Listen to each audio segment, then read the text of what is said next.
In the La Paz department of Bolivia, at approximately 16.5 degrees south and 68.6 degrees west, sits a ruin that challenges the official timeline of civilization in the Americas. This is Tiwanaku.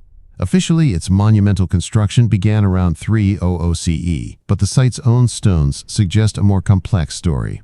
The primary construction material for the most intricate work is andesite, a hard volcanic rock with a Moach scale rating around 6. Individual blocks, particularly in the Pumapunku sector, weigh over 100 metric tons. The quarries for these stones are located more than 90 kilometers away across Lake Titicaca. The accepted explanation for their transport involves reed boats, a theory that tests the known limits of pre-industrial logistics. The joinery is even more perplexing. We find perfectly interlocking H-blocks and stone surfaces milled with incredible precision. There is no mortar. The fit is exact. The famous Gate of the Sun, carved from a single 10-ton block of andesite, is often cited as a solar calendar. However, its astronomical alignments have been the subject of intense debate for over a century. One early analysis dated the structure to 15,000 BCE based on its celestial orientation, a claim that remains academically radioactive. For a society that could achieve this level of engineering and astronomical observation, there is a conspicuous absence of a recognized written language. No grand histories, no administrative ledgers. Only the silent, mathematical precision of the stones, an Andean code we have yet to crack. Tiwanaku is the high-altitude anchor of this enigma, but the key to understanding it might not be on the mountain at all. It might be waiting beneath the floodplains of the Amazon basin. In the Beni department of Bolivia, centered around 14 degrees south and 66 degrees west, lies an answer to a question Tiwanaku forces us to ask. The problem with Tiwanaku, beyond its impossible stonework, is one of simple calories. A city of that size, at that altitude, requires an agricultural engine of immense scale, one that has never been found. Until, perhaps, now, we descend from the Andean Altiplano into the Llanos de Moxos, a vast tropical savanna that floods for half the year. Across more than 120,000 square kilometers, satellite and LiDAR analysis has revealed a landscape completely re-engineered by human hands. We are not talking about a few mounds. We are talking about an estimated 20,000 artificial hills, hundreds of kilometers of raised causeways and canals, and vast grids of raised agricultural fields covering thousands of square kilometers. This was a hydraulic society. They built a system to control the annual floodwaters, channeling them to irrigate crops and connect settlements. Radiocarbon dating on some of these structures pushes their origin back to at least 1000 BCE, making them contemporaries with, and in some cases predating, the rise of Tiwanaku. So the question becomes unavoidable. Was this the breadbasket for the mountain empire? The logistics of transporting massive food surplus over 500 kilometers of jungle and then up the Andes are, frankly, nightmarish. Yet the alternative is that two separate, highly sophisticated civilizations coexisted in close proximity, one mastering stone, the other mastering water and earth, and they somehow left no definitive record of their interaction. It's a civilization that moved more soil than the builders of the Great Pyramids, yet it remains almost entirely invisible from the ground, a ghost written in hydrology, not stone. In Bolivia's Oruro department, radiating from the base of the Sajama volcano around 18 degrees south and 68 degrees west, we find another kind of ghost written on the land. Where the people of Moxos re-engineered their world for survival, another culture undertook a project of even greater scale for a purpose that remains utterly opaque. These are the Sajama lines, a network of thousands of perfectly straight paths scraped into the high-altitude desert floor. They cover an area of 22,000 square kilometers, roughly the size of the state of New Jersey. Laid end to end, their combined length is estimated at 16,000 kilometers. That is enough to cross the continental United States 3 times.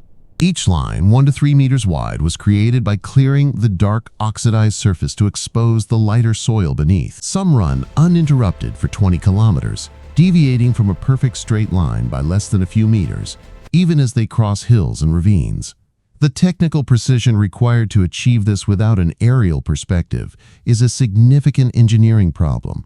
The larger problem is one of motive. They are not pictures, like the more famous lines at Nazca. They are a web, a grid of intention. Many radiate from central points, villages, chapels, or the ancient burial towers we will soon investigate, suggesting they were pathways. But pathways for what? A pilgrimage route this complex would be the largest ritual landscape on the planet. It represents a staggering investment of labor, maintained over centuries simply to walk in a straight line. Whatever the reason, the people who lived here chose to write their beliefs directly onto the face of the earth, creating the world's largest single piece of art, or perhaps its largest and still unreadable schematic. The sheer quantity of unanswered questions here is staggering. If you find this forensic re-examination of forgotten landscapes compelling, consider subscribing. Our journey only goes deeper from here. From one unreadable schematic, we turn to another. A map not written on the land, but in rumor, hearsay, and a handful of tantalizingly specific documents. In the remote northern reaches of Bolivia's La Paz department, within the 18,958 square kilometers of Madidi National Park, near 13 degrees south, 68 degrees west, the schematic becomes a ghost story. This is the shadow of Paititi, the legendary lost city of the Inca. The narrative is simple enough. Following the Spanish conquest in the 16th century, a contingent of the Inca elite supposedly fled east from Cusco, taking with them a vast store of gold and sacred objects. They vanished into the Antisuyu, the jungle quadrant of their empire, to a final refuge called Paititi. It sounds like folklore, but the story is anchored by persistent historical accounts. A report sent to the Pope around the year 1600 described Paititi in detail based on missionary testimony, while earlier conquistadors wrote of a wealthy jungle kingdom just beyond their reach. These narratives have fueled expeditions for centuries. Modern searches, using satellite imagery and ground-penetrating radar, have identified unusual geological formations and suspected man-made structures.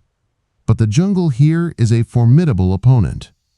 It grows over a meter per month in the wet season, and the area is home to some of the last uncontacted indigenous groups on the continent. Paititi is less a place and more a hypothesis, an information black hole that has consumed an estimated hundreds of millions of dollars in expedition funding and, by some counts, over 1,000 lives. It is the ultimate cold case. In Bolivia's Santa Cruz department, at approximately 18 degrees south, 63 degrees west, the abstract schematic of a lost city gives way to a very real and equally baffling blueprint. While Paititi is an information black hole, a place that may not exist, here we have its inverse, a single, monumental object whose purpose is the black hole. This is the site of Samaipata, a 2.5-hectare sandstone outcrop meticulously carved over centuries. It is not a city, nor is it a fort as the Spanish incorrectly labeled it. It is a functional enigma. The rock is a palimpsest of at least 3 distinct cultures. The earliest, likely the Chene, carved zoomorphic figures and abstract patterns. Then the Inca arrived, superimposing their own imperial geometry. Trapezoidal niches, and a series of deep parallel channels whose exact hydraulic or ceremonial function remains a subject of intense academic debate. They also carved a circular feature with 18 deep niches, interpreted as a ceremonial council chamber. Finally, the Spanish built adjacent structures, leaving their colonial footprint but no clear record of what they found. The site's Quechua name, Samaipata, translates to rest in the heights, a title that offers no functional clues. Was it an astronomical calendar, a site for water worship, a political summit, or a sacrificial altar? Every theory accounts for some of the carvings, but none accounts for all of them. The site is a singular work of pre-Columbian monumental sculpture, and its user manual is lost. In Bolivia's Oruro department, scattered across the high plains around 17 degrees south, 68 degrees west, the problem of a lost user manual becomes even more acute. While the purpose of Samaipata is a complete unknown, here we have structures whose basic function is understood, yet the cultural software that ran them is gone. These are the Cholpas, the so-called Towers of Silence, built by the Aymara kingdoms that rose after the collapse of the Tiwanaku state around 1100 AD. These are not silent at all. They are funerary towers, elaborate vertical tombs built to house the mummified remains of the elite. The construction varies from rough field stone held with clay mortar to the astonishingly precise ashlar masonry of the later Inca-influenced period. Their one unifying architectural feature is an almost obsessive consistency. The small entrance to each tower faces east, toward the rising sun, a clear indicator of a solar-based belief system tied to rebirth. Inside, mummified bodies were placed in a fetal position, bundled in fine textiles and surrounded by food and personal items. These were not graves for the forgotten, but eternal houses for the powerful, designed to allow the deceased to watch the sunrise forever. But this raises a practical question. The investment in labor and engineering to construct a multi-story stone tower for a deceased family group is immense. It suggests the dead were not merely being stored.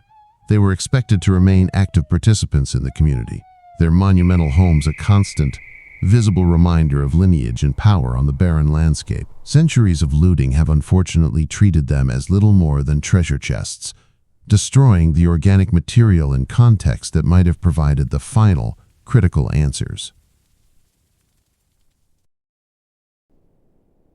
In Bolivia's Potosi and Oruro departments, centered around 20 degrees south, 67 degrees west, the human desire for permanence, so evident in the Cholpa Towers, is rendered almost insignificant by the landscape itself.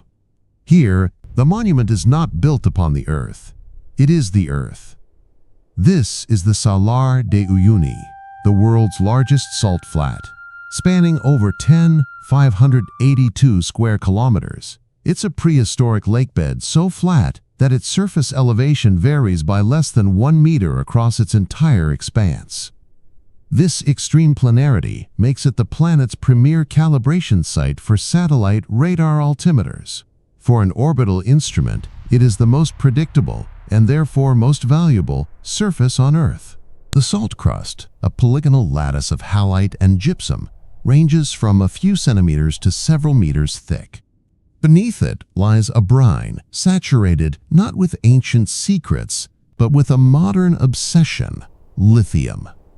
An estimated 21 million metric tons of it, representing the largest single concentration of lithium resources on the planet, are locked within this geological vault. The formation is a direct result of the Andes tectonic uplift, which created a vast endorheic basin. Over millennia, lakes like the prehistoric Lago Minchin evaporated, leaving behind their mineral payload. Local Aymara tradition offers a different, more personal origin story, attributing the salt flat to the tears of the mountain deity Tunupa. It's a classic case of cultural narrative, explaining an overwhelming geological reality. But the most striking feature is its reflective quality. During the rainy season, a thin layer of water transforms the salar into the world's largest natural mirror, erasing the horizon and creating an illusion of infinity that disorients human perception and satellite sensors alike. It is less a place and more a physical state, a geological absolute. In Bolivia's northeastern Beni department, along the Itenes River near 14 degrees south, 61 degrees west, the geological absolutes of the Salar de Uyuni give way to a profound human ambiguity. Where the salt flat offers a surface so predictable it calibrates orbital satellites, the Amazon basin presents a record so opaque it defies our most basic methods of comprehension. We have left the realm of geology and entered the silence of lost history. Carved into sandstone and iron-rich laterite outcrops, often near the turbulent water of rapids, are hundreds of petroglyphs. These are not the familiar pictographs of handprints or stylized fauna found elsewhere. The Atenas engravings are a lexicon of abstraction, complex geometric patterns, repeating linear sequences, and symbols with no known parallel in other Amazonian cultures. At least 28 major sites have been identified, containing a visual language that remains entirely undeciphered. Dating the work is problematic, as the rock itself offers few clues, but archaeological consensus places their creation at a minimum of 2,000 years ago. The central investigative problem is that these glyphs suggest a system more complex than simple ritualistic art. The repetition and structured nature of the symbols have led serious researchers to posit that this is a form of proto-writing, a mnemonic device for recording genealogies, myths, or ecological knowledge. It is, for all intents and purposes, a lost language. The scale of the post-Columbian demographic collapse in the Amazon, where some estimates place the population reduction as high as 95%, means the cultural context for these symbols was almost certainly extinguished. The oral traditions, the cosmologies, the very people who held the key to this code are gone. We are left with a library whose books we can see, but whose words we will never read, a stark testament to the fact that the greatest secrets are not always buried, but sometimes hidden in plain sight, their meaning erased not by time, but by us.